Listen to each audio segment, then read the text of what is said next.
kita ambil apa lumut daripada kolam ni, lumut hijau daripada kolam ni, kita bagi dia makan. Dia kalau nampak wan ni selalu dia memang main dekat lah.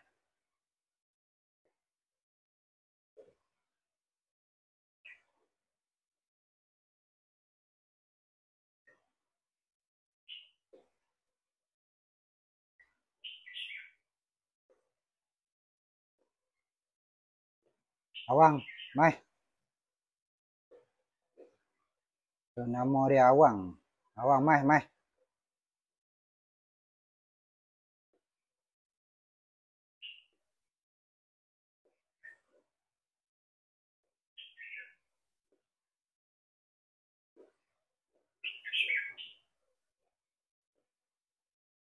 So, ikan ni kita kalau daripada kecil tu, kita duk pegang